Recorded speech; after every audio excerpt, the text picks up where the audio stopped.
ನನ್ನ ಪ್ರೀತಿಯ ಗೆಳೆಯರೇ, ನರ್ಸಿಂಗ್ ಬಾಂಧವರೇ, ನರ್ಸಿಂಗ್ ವಿದ್ಯಾರ್ಥಿಗಳೇ, ನರ್ಸಿಂಗ್ ಗುರುಗಳೇ ಹಾಗೂ ಸರ್ಕಾರಿ ನೌಕರರೇ, ನಿಮಗೆಲ್ಲರಿಗೂ ನರ್ಸಿಂಗ್ ವ್ಯೂಸ್ ಕನ್ನಡ ಯೂಟ್ಯೂಬ್ ಚಾನಲ್ಗೆ ಸ್ವಾಗತ ಸುಸ್ವಾಗತ. ನಾನು ನಿಮ್ಮ ರಫೀಕ್ ಸೌದಾಗರ್. ಗೆಳೆಯರೇ, ನಿಮಗೆಲ್ಲರಿಗೂ ತಿಳಿದಿರುವ ಹಾಗೆ ನರ್ಸಿಂಗ್ ವ್ಯೂಸ್ ಕನ್ನಡ ಯೂಟ್ಯೂಬ್ ಚಾನಲ್ಗೆ ಇನ್ಫಾರ್ಮೇಟಿವ್ ವಿಡಿಯೋಸ್ಗಳನ್ನು ಮಾಡಿ ನಿಮಗೆ ಹೆಲ್ಪ್ ಆಗಬೇಕೆನ್ನುವಂಥ ಒಂದೇ ಒಂದು ಕಾರಣದಿಂದ ದಿನ ಒಂದಲ್ಲ ಒಂದು ರೀತಿಯ ಇನ್ಫಾರ್ಮೇಷನನ್ನು ನಿಮ್ಮೊಂದಿಗೆ ಶೇರ್ ಮಾಡ್ತಾ ಇದ್ದೀನಿ ಸ್ನೇಹಿತರೆ. ಸೊ ಯಾರಾದರೂ ಈ ಹೊಸದಾಗಿ ನರ್ಸಿಂಗ್ ವ್ಯೂಸ್ ಕನ್ನಡ ಯೂಟ್ಯೂಬ್ ಚಾನಲ್ಗೆ ಬಂದಿದ್ದೀರಾ ಅಂತಂದರೆ ದಯವಿಟ್ಟು ಸಬ್ಸ್ಕ್ರೈಬ್ ಮಾಡ್ಕೊಳ್ಳಿ. ಆಮೇಲೆ ನೆಕ್ಸ್ಟ್ ಯಾವ ಸಬ್ಜೆಕ್ಟ್ ಮೇಲೆ ನಿಮಗೆ ವಿಡಿಯೋ ವಿಶ್ಲೇಷಣೆ ಬೇಕು ಎನ್ನುವುದಾದರೆ ದಯವಿಟ್ಟು ಕಾಮೆಂಟ್ ಬಾಕ್ಸಲ್ಲಿ ಬರೆದು ಹಾಕಿ ಸ್ನೇಹಿತರೆ. ಸೊ ದ್ಯಾಟ್ ನಾನು ಅದರ ಬಗ್ಗೆ ಒಂದು ರಿಸರ್ಚ್ ಮಾಡಿಕೊಂಡು ನಿಮ್ಮೊಂದಿಗೆ ಹಂಚುವಂಥ ಪ್ರಯತ್ನ ಈ ಒಂದು ನರ್ಸಿಂಗ್ ವ್ಯೂಸ್ ಕನ್ನಡ ಯೂಟ್ಯೂಬ್ ಚಾನಲ್ನಿಂದ ಮಾಡ್ತೀನಿ ಸ್ನೇಹಿತರೆ. ಆಮೇಲೆ ಸ್ನೇಹಿತರೆ, ನಿಮಗೆಲ್ಲರಿಗೂ ಧನ್ಯವಾದಗಳು. ಸುಮಾರು 490 ಸಬ್ಸ್ಕ್ರೈಬರ್ ಈ ಒಂದು ನರ್ಸಿಂಗ್ ವ್ಯೂಸ್ ಕನ್ನಡ ಯೂಟ್ಯೂಬ್ ಚಾನಲ್ಗೆ ಬಂದಿದ್ದಾವೆ ಸ್ನೇಹಿತರೆ. ನಾನು ಯಾವಾಗ ಸ್ಟಾರ್ಟ್ ಮಾಡಿದ್ದೆ ಜಸ್ಟ್ ಒಂದು ಹವ್ಯಾಸ, ನನಗೆ ಒಂದು ಪೇನ್ ಇತ್ತು. ನರ್ಸಿಂಗ್ ಫೆಟರ್ನಿಟಿಯನ್ನು ಯಾವ ರೀತಿ ಎತ್ತಿ ಹಿಡಿಯಬೇಕು, ಯಾವ ರೀತಿ ನರ್ಸಿಂಗ್ ಫೆಟರ್ನಿಟಿಯನ್ನು ಜಾಬ್ ಯಾವ ರೀತಿ ಎಲ್ಲಿ ಸಿಗುತ್ತೆ, ಅದನ್ನು ಯಾವ ರೀತಿ ನಾವು ಪಡ್ಕೋಬಹುದು, government job, central government job ಆಗಲಿ ಅಥವಾ ಸ್ಟೇಟ್ ಗೌರ್ಮೆಂಟ್ ಜಾಬ್ ಆಗಲಿ, ಪ್ರೈವೇಟ್ ಜಾಬ್ ಆಗಲಿ, ಕಾರ್ಪೊರೇಟ್ ಹಾಸ್ಪಿಟಲ್ಸ್ ಜಾಬ್ ಆಗಲಿ ಅಥವಾ ಅಬ್ರಾಡ್ ಜರ್ಮನ್ ದೇಶದ ನರ್ಸಿಂಗ್ ಆಫೀಸರ್ನ ಸ್ಟಾಫ್ ನರ್ಸಸ್ ಜಾಬ್ ಆಗಲಿ, ಯಾವ ರೀತಿ ನಮಗೆ ಆ ಒಂದು ಜಾಬ್ ಸಿಗುತ್ತೆ ಎನ್ನುವುದರ ಬಗ್ಗೆ ನಾನು ಸುಮಾರು ವಿಡಿಯೋಗಳನ್ನು ಮಾಡಿ ನಿಮ್ಮೊಂದಿಗೆ ಹಂಚಿದ್ದೀನಿ ಸ್ನೇಹಿತರೆ. ಇದೇ ರೀತಿ ಸದಾ ನಿಮ್ಮ ಪ್ರೇಮ ನನ್ನ ಮೇಲೆ ಇರಲಿ ಎನ್ನುತ್ತಾ ಬನ್ನಿ ಇವತ್ತಿನ ವಿಚಾರವನ್ನು ಡಿಸ್ಕಸ್ ಮಾಡೋಣ ಸ್ನೇಹಿತರೆ. ನಿಮಗೆಲ್ಲರಿಗೂ ತಿಳಿದಿರುವ ಹಾಗೆ 2006ಕ್ಕಿಂತ ಮೊದಲು ಸರ್ಕಾರಿ ನೌಕರರಿಗೆ OPS ಅಂದರೆ ಓಲ್ಡ್ ಪೆನ್ಷನ್ ಸ್ಕೀಮ್ ಇತ್ತು. ಆಮೇಲೆ ಅದನ್ನು ಚೇಂಜ್ ಮಾಡಿಕೊಂಡು NPS ಅಂದರೆ ನ್ಯೂ ಪೆನ್ಷನ್ ಸ್ಕೀಮ್ ಅಥವಾ ನ್ಯಾಷನಲ್ ಪೆನ್ಷನ್ ಸ್ಕೀಮ್ ಎನ್ನುವಂಥದ್ದು ಭಾರತ ಸರ್ಕಾರ ಜಾರಿ ಮಾಡಿತ್ತು. ಅದನ್ನು ಪಾಲಿಸಿ ಸುಮಾರು ರಾಜ್ಯಗಳು, ಆಲ್ಮೋಸ್ಟ್ ಎಲ್ಲ ರಾಜ್ಯಗಳು NPS ಅಂತಂದರೆ ನ್ಯಾಷನಲ್ ಪೆನ್ಷನ್ ಸ್ಕೀಮನ್ನು ಜಾರಿ ಮಾಡಿದರು. ಎಲ್ಲ ಸರ್ಕಾರಿ ನೌಕರ ಅಂದರೆ ಸೆಂಟ್ರಲ್ ಗೌರ್ಮೆಂಟ್ ಎಂಪ್ಲಾಯೀಸ್ ಆಗಲಿ ಅಥವಾ ಸ್ಟೇಟ್ ಗೌರ್ಮೆಂಟ್ ಎಂಪ್ಲಾಯೀಸ್ ಆಗಲಿ ಎಲ್ರಿಗೂ ಒಂದು old pension scheme GPF government provident fund ಎನ್ನುವಂಥದ್ದು ಬೇಕು, ಓಲ್ಡ್ ಪೆನ್ಷನ್ ಸ್ಕೀಮನ್ನು ಲಾಗು ಮಾಡಿ ಎನ್ನುವಂಥದ್ದು ಬಹುದಿನಗಳ ಬೇಡಿಕೆ ಇತ್ತು ಸ್ನೇಹಿತರೆ. ಅದನ್ನು ಮನಗಂಡು ಭಾರತ ಸರ್ಕಾರ ಇತ್ತೀಚೆಗೆ ಅಂತಂದರೆ ಶನಿವಾರದಂದು ಒಂದು ಹೊಸ ಪೆನ್ಷನ್ ಯೋಜನೆಯನ್ನು ಜಾರಿ ಮಾಡಿದೆ ಸ್ನೇಹಿತರೆ. ಆ ಒಂದು ಪೆನ್ಷನ್ ಯೋಜನೆ UPS ಅಂತ ಹೇಳಿಬಿಟ್ಟು unified pension scheme. So OPS ಆಯಿತು, NPS ಆಯಿತು, ಇವಾಗ UPS ಎನ್ನುವಂಥದ್ದು ನಮ್ಮ ಮುಂದೆ ಇದೆ ಸ್ನೇಹಿತರೆ. ಹಾಗಾದರೆ ಈ 3 ಸ್ಕೀಮ್ಗಳಲ್ಲಿರುವಂಥ ವ್ಯತ್ಯಾಸಗಳೇನು, ಲೋಪದೋಷಗಳೇನು, ಸೆಂಟ್ರಲ್ ಗೌರ್ಮೆಂಟ್ ಎಂಪ್ಲಾಯೀಸ್ಗೆ ಅದರ ಹೆಲ್ಪ್ ಆಗುತ್ತಾ ಇಲ್ಲ ಎನ್ನುವುದರ ಬಗ್ಗೆ ಬನ್ನಿ ಇಲ್ಲಿ ಚರ್ಚೆ ಮಾಡೋಣ ಸ್ನೇಹಿತರೆ. ಆಮೇಲೆ ಆ್ಯಸ್ ಸೂನ್ ಆ್ಯಸ್ ಇದು ಒಂದು ಹೊಸ UPS ಯೂನಿಫೈಡ್ ಪೆನ್ಷನ್ ಸ್ಕೀಮ್ ಜಾರಿ ಆದ ಕೂಡಲೇ ಮಹಾರಾಷ್ಟ್ರ ಸರ್ಕಾರ ಮೊಟ್ಟ ಮೊದಲನೇ ರಾಜ್ಯವಾಗಿ UPS ಅನ್ನು ಅಲ್ಲಿರುವಂಥ ಗೌರ್ಮೆಂಟ್ ಎಂಪ್ಲಾಯೀಸ್ಗೆ ಜಾರಿ ಮಾಡಿದೆ ಸ್ನೇಹಿತರೆ. ಹಾಗಾದರೆ ಇದರ ವ್ಯತ್ಯಾಸವೇನು, ಯಾವುದು ಕರೆಕ್ಟ್ ಇರುತ್ತೆ, ಯಾವುದು ಕರೆಕ್ಟ್ ಇರಲ್ಲ, ಅಥವಾ ಇನ್ನೂ ಈ ರೀತಿ ಇರಬಹುದಾಗಿತ್ತು ಅಥವಾ ಇದು ಕರೆಕ್ಟ್ ಅನ್ನಿಸ್ತಾ ಇಲ್ಲ ಎನ್ನುವುದರ ಬಗ್ಗೆ ಡೀಟೇಲ್ ಆಗಿ ಈ ಒಂದು ನರ್ಸಿಂಗ್ ವ್ಯೂಸ್ ಕನ್ನಡ ಯೂಟ್ಯೂಬ್ ಚಾನಲ್ನಲ್ಲಿ ನೋಡೋಣ ಸ್ನೇಹಿತರೆ. ಸೊ ಬನ್ನಿ, OPS ಏನು, NPS ಏನು, UPS ಏನು ಎನ್ನುವುದರ ಬಗ್ಗೆ ವಿಶ್ಲೇಷಣೆ. NPS ವಿರೋಧಕ್ಕೆ ಮಣಿದ ಕೇಂದ್ರ ಸರ್ಕಾರ ಹೊಸ ಪಿಂಚಣಿ ಯೋಜನೆ ಜಾರಿ, UPSಗೆ ಸಂಪುಟ ಒಪ್ಪಿಗೆ. UPS ಅಂದರೆ ಯೂನಿಫೈಡ್ ಪೆನ್ಷನ್ ಸ್ಕೀಮ್ಗೆ ಭಾರತ ಸರ್ಕಾರದ ಸಂಪುಟ ಒಪ್ಪಿಗೆ ನೀಡಿದೆ. ನಮ್ಮ ಪ್ರಧಾನಿಗಳಾದ ಶ್ರೀಯುತ ನರೇಂದ್ರ ಮೋದಿಜಿಯವರು ಘೋಷಣೆ ಮಾಡಿದ್ದಾರೆ.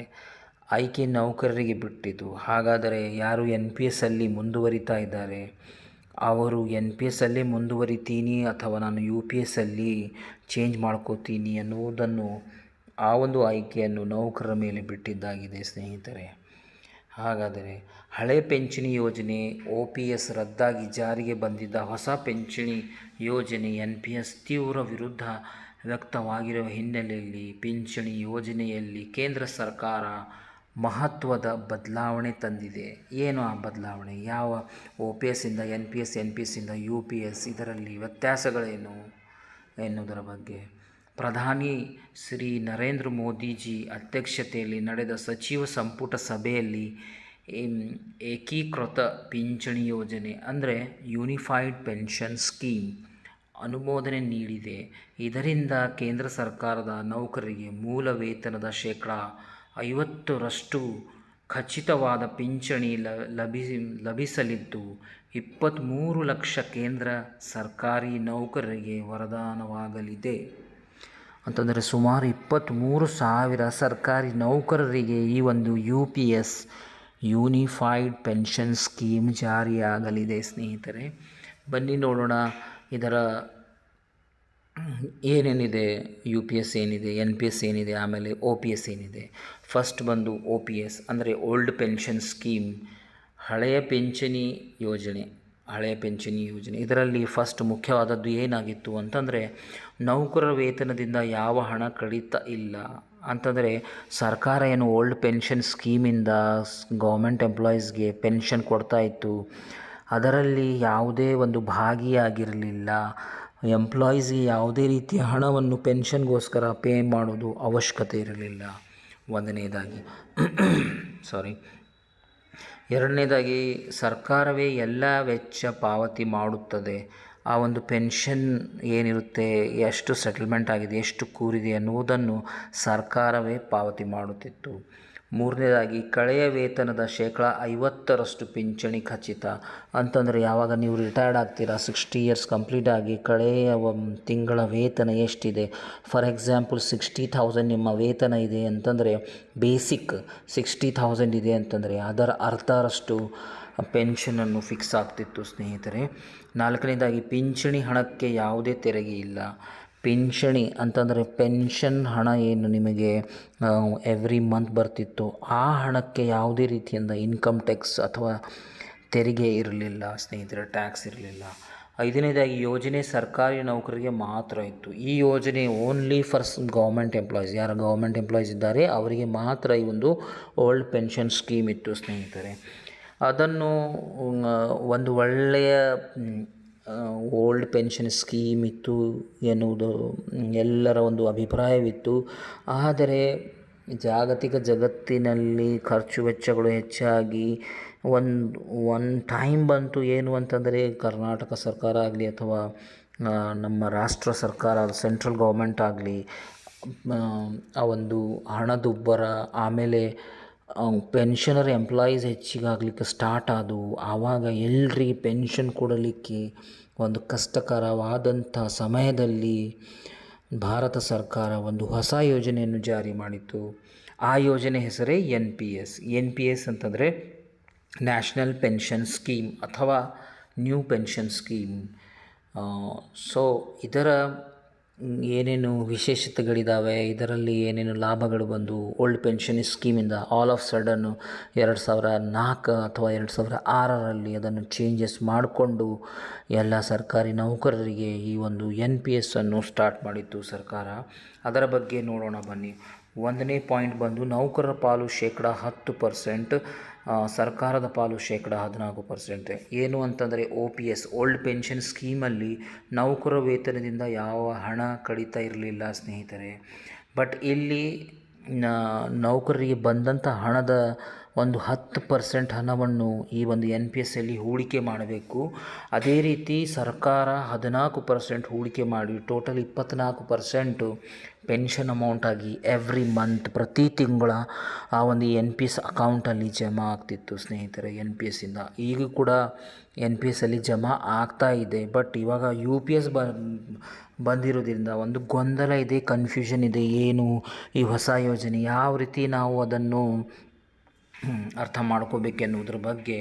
ಆಮೇಲೆ ಎರಡನೇದು ಷೇರು ಮಾರುಕಟ್ಟೆ ಇತರೆಡೆ ಪಿಂಚಣಿ ನಿಧಿ ಹೂಡಿಕೆ ಅಂತಂದರೆ NPS ಇಂದ ಹಣವನ್ನು 10% ಎಂಪ್ಲಾಯರ್ಸ್ ಅಂದರೆ ಸೆಂಟ್ರಲ್ ಗೌರ್ಮೆಂಟ್ ಆಗಲಿ ಅಥವಾ ಸ್ಟೇಟ್ ಗೌರ್ಮೆಂಟ್ ಆಗಲಿ ಪಡೆದಂಥ ಹಣವನ್ನು ಷೇರು ಮಾರುಕಟ್ಟೆಯಲ್ಲಿ ಹೂಡಿಕೆ ಮಾಡ್ತಾಯಿದ್ರು. ಅಂತಂದರೆ ಯಾವ SBI ಪೆನ್ಷನ್ ಫಂಡ್ ಆಗಲಿ, ಆಕ್ಸಿಸ್ ಪೆನ್ಷನ್ ಫಂಡ್ ಆಗಲಿ ಅಥವಾ ಬಾಂಡ್ ಫಂಡ್ ಆಗಲಿ, ಫಂಡ್ ಮ್ಯಾನೇಜರ್ಗಳ ಮುಖಾಂತರ ಮ್ಯೂಚುವಲ್ ಫಂಡ್ ರೀತಿಯಲ್ಲೇ ಈ ಒಂದು ಹಣವನ್ನು ಹೂಡಿಕೆ ಮಾಡ್ತಾಯಿತ್ತು NPS.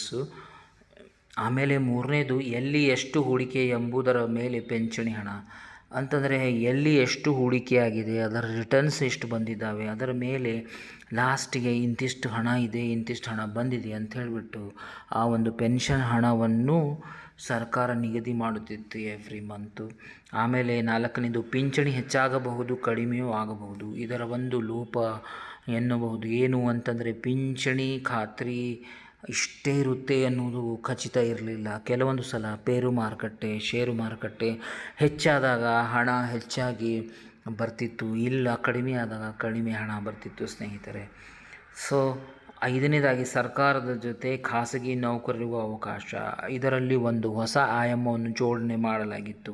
ಅದೇನೆಂದರೆ ಓಲ್ಡ್ ಪೆನ್ಷನ್ ಸ್ಕೀಮ್. ಇದರಲ್ಲಿ ಓನ್ಲಿ ಗೌರ್ಮೆಂಟ್ ಎಂಪ್ಲಾಯಿ ಅಷ್ಟೇ ಇದರ ಒಂದು ಲಾಭವನ್ನು ಪಡೆಯಬಹುದು. ಯಾರು ಗೌರ್ಮೆಂಟ್ ಎಂಪ್ಲಾಯ್ ಇದ್ದಾರೆ, ಸೆಂಟ್ರಲ್ ಗೌರ್ಮೆಂಟ್ ಆಗಲಿ, ಸ್ಟೇಟ್ ಗೌರ್ಮೆಂಟ್ಸ್ ಆಗಲಿ, ಅವರಲ್ಲಿರುವಂಥ ಎಂಪ್ಲಾಯ್ ಯಾವಾಗ 60 ವರ್ಷ ಕಂಪ್ಲೀಟ್ ಮಾಡಿಕೊಂಡು ಸಂಧ್ಯಾಕಾಲದ ಒಂದು ಹೆಲ್ಪ್ ರೀತಿಯಲ್ಲಿ ಏನು ಇತ್ತು ಅಂತಂದರೆ ಅದು ಓಲ್ಡ್ ಪೆನ್ಷನ್ ಸ್ಕೀಮ್ ಇತ್ತು. ಬಟ್ ಯಾವಾಗ NPS ಬಂತು, ಇದು ಸರ್ಕಾರಿ ನೌಕರರು ಕೂಡ NPSಲ್ಲಿ ಅಪ್ಲೈ ಮಾಡ್ಕೋಬಹುದು, ಅಥವಾ ಪ್ರೈವೇಟ್ ಸೆಕ್ಟರಲ್ಲಿ ಕೆಲಸ ಮಾಡುವಂಥ ನೌಕರರು ಕೂಡ NPS ಮಾಡ್ಕೋಬಹುದು. ಯಾರು ಪ್ರೈವೇಟ್ ಹಾಸ್ಪಿಟಲ್ಗಳಲ್ಲಿ ಕೆಲಸ ಮಾಡ್ತಾರೆ, ಫ್ಯಾಕ್ಟ್ರೀಸ್ಗಳಲ್ಲಿ ಕೆಲಸ ಮಾಡ್ತಾರೆ, ಅವರು ಕೂಡ ಈ ಒಂದು NPS ಸೌಲಭ್ಯವನ್ನು ಪಡೆದುಕೊಳ್ಳಬಹುದಾಗಿತ್ತು ಸ್ನೇಹಿತರೆ. ಬಟ್ ಇಲ್ಲಿ ಪ್ರಾಬ್ಲಮ್ ಏನಾಗ್ತಿತ್ತು ಅಂತಂದರೆ ಷೇರು ಮಾರುಕಟ್ಟೆಯಲ್ಲಿ ಯಾವಾಗ ನೀವು ಹಣ ಹೂಡಿಕೆ ಮಾಡ್ತೀರಾ ಫಂಡ್ ಮ್ಯಾನೇಜರ್ ಮುಖಾಂತರ, just like a mutual fund, ಆ ಹಣ ಹೆಚ್ಚು ಆಗ್ತಿತ್ತು, ಕೆಲವೊಂದು ಸಲ ಕಡಿಮೆ ಆಗ್ತಿತ್ತು. ಸೊ ಅದರಲ್ಲಿ ಖಚಿತವಾಗಿ ಯಾವ ಪೆನ್ಷನ್ ಸಿಗುತ್ತೆ ಅನ್ನೋದರ ಬಗ್ಗೆ ಒಂದು ಕನ್ಫ್ಯೂಷನ್ ಇತ್ತು. So government employees, central government employees ಆಗಲಿ ಅಥವಾ ಸ್ಟೇಟ್ ಗೌರ್ಮೆಂಟ್ ಎಂಪ್ಲಾಯೀಸ್ ಆಗಲಿ, ಅವರ ಬಹುದಿನಗಳ ಒಂದು ಬೇಡಿಕೆ ಇತ್ತು. ಏನು ಅಂತಂದರೆ ನಮಗೆ ಓಲ್ಡ್ ಪೆನ್ಷನ್ ಸ್ಕೀಮ್ ಬೇಕು. ಕಾರಣ ಈ ಒಂದು ನ್ಯೂ ಪೆನ್ಷನ್ ಸ್ಕೀಮಿಂದ ಪ್ರಾಪರಾಗಿ ಹಣ ಸಿಗ್ತಾ ಇಲ್ಲ, ಹಣದ ಒಂದು ಪೆನ್ಷನ್ ಖಾತ್ರಿ ಇಲ್ಲ. ಕೆಲವರಿಗೆ 3,000 ಪೆನ್ಷನ್ ಆಗ್ಬೋದು, ಕೆಲವರು ₹100 ಪೆನ್ಷನ್ ಆಗ್ಬೋದು ಎವ್ರಿ ಮಂತ್, ಕೆಲವರಿಗೆ 10,000 ಪೆನ್ಷನ್ ಆಗಬಹುದು. So depend upon the share market. ಆ ಶೇರ್ ಮಾರ್ಕೆಟಿಂದ ಇಂತಿಷ್ಟು ಬಂತು, ಇಂತಿಷ್ಟು ನಾವು ಕೊಡ್ತಾಯಿದ್ದೀವಿ ಅಂತ ಹೇಳ್ಬಿಟ್ಟು. ಸೊ ಇದನ್ನು ಎಷ್ಟೋ ವಿರೋಧಗಳಿದ್ದವು. ಆ ವಿರೋಧಗಳನ್ನು ನಾವು ತೆಗೆದು ಹಾಕಬೇಕೆನ್ನುವಂಥ ಒಂದು ನಿಟ್ಟಿನಲ್ಲಿ ಸರ್ಕಾರದ ಒಂದು ರಿಸರ್ಚ್ ಮಾಡಿಕೊಂಡು, ಸರ್ವೆ ಮಾಡಿಕೊಂಡು, ಒಂದು ಹೊಸ ಪ್ಲ್ಯಾನ್ ಮಾಡಿಕೊಂಡು ಅದು ಒಂದು ಹೊಸ ಪೆನ್ಷನ್ ಸ್ಕೀಮನ್ನೇ ಜಾರಿ ಮಾಡಿದೆ ಸ್ನೇಹಿತರೆ ನಮ್ಮ ಕೇಂದ್ರ ಸರ್ಕಾರ. ಸೊ ಆ ಒಂದು ಹೊಸ ಪೆನ್ಷನ್ ಸ್ಕೀಮ್ ಏನಿದೆ ಅದರ ಬಗ್ಗೆ ಇವಾಗ ವಿಶ್ಲೇಷಣೆ ಮಾಡೋಣ. ಅಂದರೆ ಓಲ್ಡ್ ಪೆನ್ಷನ್ ಸ್ಕೀಮ್ ಗೌರ್ಮೆಂಟಿಂದ ಗ್ಯಾರಂಟಿ ಇತ್ತು, ಯಾವುದೇ ಹಣವನ್ನು ಆ ಒಂದು ಓಲ್ಡ್ ಪೆನ್ಷನ್ ಸ್ಕೀಮಲ್ಲಿ ಹಾಕೋದು ಅವಶ್ಯಕತೆ ಇರಲಿಲ್ಲ. ಗೌರ್ಮೆಂಟ್ ಆ ಒಂದು ಹಣ ಹಾಕ್ತಿತ್ತು. ಅಂದರೆ ಯಾವಾಗ ನೀವು ರಿಟೈರ್ಡ್ ಆಗ್ತೀರಾ, ಬೇಸಿಕ್ ಎಷ್ಟಿದೆ, 60,000 ಬೇಸಿಕ್ ಇದೆ ಅಂತಂದರೆ ಅದರ 50% (50%) ಅಂತಂದರೆ ಸುಮಾರು 30,000 ಪೆನ್ಷನ್ ರೂಪದಲ್ಲಿ ನಿಮಗೆ ನೀಡಲಾಗುತ್ತಿತ್ತು.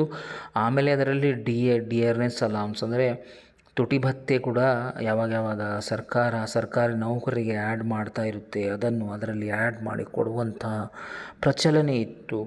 ಬಟ್ NPS ಯಾವಾಗ ಬಂದಾಗ ಈ ಒಂದು ರೀತಿ ಇರಲಿಲ್ಲ.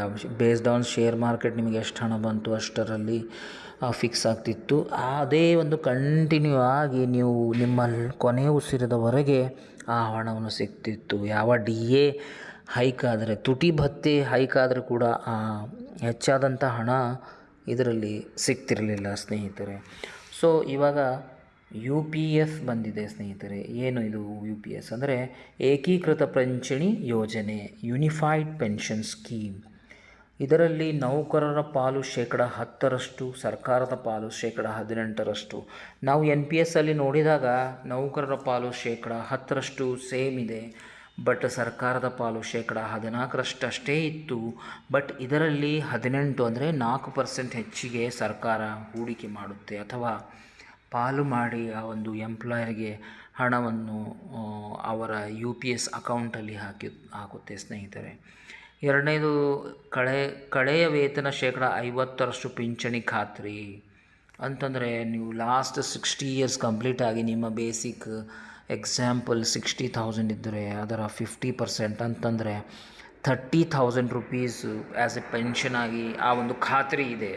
ಓಲ್ಡ್ ಪೆನ್ಷನ್ ಸ್ಕೀಮಲ್ಲಿ ಸರ್ಕಾರದ ಎಲ್ಲ ವೆಚ್ಚ ಪಾವತಿ ಮಾಡಬೇಕು. ಕಡ್ಡಾಯ ವೇತನದ 50% ಪಿಂಚಣಿ ಖಚಿತ ಏನಿದೆ ಓಲ್ಡ್ ಪೆನ್ಷನ್ ಸ್ಕೀಮಲ್ಲಿ. ಬಟ್ NPS ಅಲ್ಲಿ ಅದು ಇರಲಿಲ್ಲ. ಈ ಒಂದು UPS ಅಲ್ಲಿ ಅಂತಂದರೆ ಯೂನಿಫೈಡ್ ಪೆನ್ಷನ್ ಸ್ಕೀಮಲ್ಲಿ ಕಡ್ಡಾಯ ವೇತನ 50% ಪಿಂಚಣಿ ಖಾತ್ರಿಯನ್ನು ಕೊಡಲಾಗಿದೆ ಸ್ನೇಹಿತರೆ. ತದನಂತರ ಉದ್ಯೋಗಿ ನಿಧನವಾದರೆ ಕುಟುಂಬಕ್ಕೆ 60% ಪಿಂಚಣಿ. ಯಾರು ಅಕಾಲಿಕ ಮರಣ ಹೊಂದಿ ನಿಧನರಾದರೆ ನಿಮಗೆ ಸಿಗುವಂಥ ಸಂಬಳದ 60% 60% ಪೆನ್ಷನ್ ಫಂಡನ್ನು ಅಲಾಟ್ ಮಾಡಿಕೊಂಡು ಪ್ರತಿ ಮಾಹೆ ಆ ಒಂದು ಹಣವನ್ನು ಕೊಡ್ತಾರೆ ಈ ಒಂದು UPS ಅಲ್ಲಿ. ಆಮೇಲೆ 4ನೇದಾಗಿ 2004 ಏಪ್ರಿಲ್ 1ರಿಂದಲೇ ಪೂರ್ವಾನ್ವಯ ಅಂತಂದರೆ 2004ರಿಂದನೇ ಇದು ಜಾರಿ ಮಾಡುವಂಥ ಒಂದು ಪ್ಲ್ಯಾನ್ ಇದೆ ಸ್ನೇಹಿತರೆ. 5ನೇದಾಗಿ ಕೇಂದ್ರ ನೌಕರರಿಗೆ ಜಾರಿ, ರಾಜ್ಯಗಳಿಗೂ ಲಭ್ಯ. ಈ ಒಂದು ಯೂನಿಫೈಡ್ ಪೆನ್ಷನ್ ಸ್ಕೀಮ್ ಕೇಂದ್ರ ಸರ್ಕಾರದ ಸರ್ಕಾರಿ ನೌಕರರಿಗೆ ಜಾರಿ ಮಾಡುತ್ತದೆ. ಅದನ್ನು ರಾಜ್ಯಗಳು ಕೂಡ ಈ ಒಂದು UPS ಸ್ಕೀಮನ್ನು ಜಾರಿ ಮಾಡಬಹುದು. ಸೊ ಈ ಒಂದು ಯೂನಿಫೈಡ್ ಪೆನ್ಷನ್ ಸ್ಕೀಮ್ UPS ಘೋಷಣೆ ಆದ ಕೂಡಲೇ ನಮ್ಮ ನೆರೆಯ ರಾಜ್ಯವಾದಂಥ ಮಹಾರಾಷ್ಟ್ರ ರಾಜ್ಯದ ಮುಖ್ಯಮಂತ್ರಿ ಕೂಡ ನಾವು UPS ಅನ್ನು ಜಾರಿ ಮಾಡುತ್ತೇವೆ ಎನ್ನುವಂಥ ಮಾತನ್ನು ಹೇಳಿದ್ದಾರೆ ಸ್ನೇಹಿತರೆ ಇತ್ತೀಚೆಗೆ. So first state to announce UPS, ಮೊದಲ ರಾಜ್ಯವಾಗಿದೆ ಈ ಒಂದು UPS ಅನೌನ್ಸ್ ಮಾಡಿ. ಕೇಂದ್ರ ಸರ್ಕಾರ ತಂದಂಥ ಒಂದು UPS ಅನ್ನು ನಾವು ಅನೌನ್ಸ್ ಮಾಡ್ತೀವಿ ಅನ್ನುವಂಥದ್ದು. ಸೊ ಇದರಲ್ಲಿ ನಾವು NPS ನೋಡಿದಾಗ ಗೌರ್ಮೆಂಟ್ ಎಂಪ್ಲಾಯೀಸ್ ಆಗಲಿ, state government employees, central government employees, ಯಾರೇ ಆಗಲಿ ಅವರಿಗೆ ಆ ಒಂದು ಸಿಗುವಂಥ ಪ್ರಯತ್ನ ಇತ್ತು. ಬಟ್ ವೆರಾಸ್ ಇನ್ UPS ಕೇಂದ್ರ ಸರ್ಕಾರ ನೌಕರಿಗೆ ಜಾರಿ, ರಾಜ್ಯಗಳಿಗೂ ಲಭ್ಯ. ಬಟ್ ಇದರಲ್ಲಿ ಏನು ಕ್ಲಾರಿಟಿ ಇಲ್ಲ. ಬಹುಶಃ ಪ್ರೈವೇಟ್ ಎಂಪ್ಲಾಯೀಸ್ಗಳಿಗೆ ಇದರ ಒಂದು ಅವಕಾಶ ಇಲ್ಲ ಅನಿಸುತ್ತೆ. ಇದರ ಡೀಟೇಲ್ಸ್ ಇನ್ನೂ ಬರಲಿಕ್ಕಿದೆ. ಬಟ್ ಇದರಲ್ಲಿ NPS ಇರುವ ಹಾಗೆ ಅವರು ಪ್ರೈವೇಟ್ ಎಂಪ್ಲಾಯೀಸ್ ಇದ್ದಾರೆ, ನಾನು MPS ಹೂಡಿಕೆ ಮಾಡ್ತೀನಿ ಅಂತಂದರೆ ಅವರಿಗೆ ಆ ಒಂದು ಹಣ ಸಿಗ್ತಿತ್ತು. ಬಟ್ ವೆರಾಸ್ ಇನ್ UPS ಅದರ ಒಂದು ಲಭ್ಯತೆ ಇಲ್ಲ ಎನ್ನುವಂಥ ಮಾತನ್ನು ಇದರಲ್ಲಿ ಇದೆ ಸ್ನೇಹಿತರೆ. ಸೊ ಒಟ್ಟಾರೆ ಕೆಲವೊಬ್ಬರಿಗೆ NPS ಇಷ್ಟವಾಗುತ್ತೆ, ಕೆಲವರಿಗೆ OPS ಇಷ್ಟವಾಗುತ್ತೆ. ಸೊ ಯಾರು NPS ಅಮೌಂಟ್ ಕಟ್ತಾ ಬಂದಿದ್ದಾರೆ ಅವರಿಗೆ ನಾನು UPS ಮಾಡಲ್ಲ ಸರ್, ನನಗೆ NPS ಕಂಟಿನ್ಯೂ ಮಾಡಿ ಅಂತಂದರೆ ಅದೇ ರೀತಿ NPS ಕೂಡ ಕಂಟಿನ್ಯೂ ಆಗುತ್ತೆ ಸ್ನೇಹಿತರೆ. ಬಟ್ ಸುಮಾರು ಕೇಂದ್ರ ಸರ್ಕಾರದ ಸರ್ಕಾರಿ ನೌಕರರು ನಮಗೆ ಓಲ್ಡ್ ಪೆನ್ಷನ್ ಸ್ಕೀಮ್ ಬೇಕು ಎನ್ನುವಂಥ ಮಾತನ್ನು ಸುಮಾರು ದಿವಸಗಳಿಂದ ಅದನ್ನು ನಡೆಸ್ಕೊಂಡು ಬರ್ತಾ ಇದ್ದಾರೆ ಸ್ನೇಹಿತರೆ. ಬಟ್ ಇದರಲ್ಲಿ ಏನಿದೆ ಅಂತಂದರೆ ಸೆಂಟ್ರಲ್ ಗೌರ್ಮೆಂಟು UPS ಅನ್ನು ಹೊರಗೆ ತಂದಿದೆ. ಕಾದು ನೋಡೋಣ ಇದು ಯಾವ ರೀತಿ ವರ್ಕ್ ಆಗುತ್ತೆ. ಆಮೇಲೆ ಯಾರು ಗೌರ್ಮೆಂಟ್ ಎಂಪ್ಲಾಯೀಸ್ ಇದ್ದಾರೆ ಅವರು NPS ಕಂಟಿನ್ಯೂ ಮಾಡ್ತಾರಾ ಅಥವಾ UPSಗೆ ಮೊರೆ ಹೋಗ್ತಾರೆ ಎನ್ನುವುದನ್ನು ನೋಡಬಹುದಾಗಿದೆ. ಮತ್ತು ನಮ್ಮ ಕರ್ನಾಟಕ ಸರ್ಕಾರ ಈ ಒಂದು ಇವಾಗ ಇರುವಂಥ ಮಾನ್ಯ ಶ್ರೀ ಸಿದ್ದರಾಮಯ್ಯಜಿಯವರು ಹೇಳಿದ್ದು ಏನು ಅಂತಂದರೆ ಅವರ ಪ್ರಣಾಳಿಕೆಯಲ್ಲಿ ಇತ್ತು, ನಾವು ಓಲ್ಡ್ ಪೆನ್ಷನ್ ಸ್ಕೀಮನ್ನು ಕರ್ನಾಟಕ ಸರ್ಕಾರದ ನೌಕರರಿಗೆ ಜಾರಿ ಮಾಡುತ್ತೇವೆ ಎನ್ನುವುದೊಂದು ಇತ್ತು ಸ್ನೇಹಿತರೆ. ಸೊ ನಾವು ಇವಾಗ ನೋಡಬೇಕು ಏನು ಇವರು NPS ಅನ್ನು ಅದೇ ರೀತಿ ಕಂಟಿನ್ಯೂ ಮಾಡ್ಕೊಂಡು ಹೋಗ್ತಾರಾ ಅಥವಾ ಓಲ್ಡ್ ಪೆನ್ಷನ್ ಸ್ಕೀಮನ್ನು ಜಾರಿ ಮಾಡ್ತಾರಾ ಅಥವಾ UPS ಯೂನಿಫೈಡ್ ಪೆನ್ಷನ್ ಸ್ಕೀಮನ್ನು ಹೊಸದಾಗಿ ಅಳವಡಿಸಿಕೊಳ್ಳುತ್ತಾರೆ ಎನ್ನುವುದರ ಬಗ್ಗೆ ನಾವು ಕಾದು ನೋಡೋಣ ಸ್ನೇಹಿತರೆ. So thank you for watching. ನಿಮ್ಮ ಸದಾ ಪ್ರೇಮ ನನ್ನ ಮೇಲೆ ಇರಲಿ ಸ್ನೇಹಿತರೆ.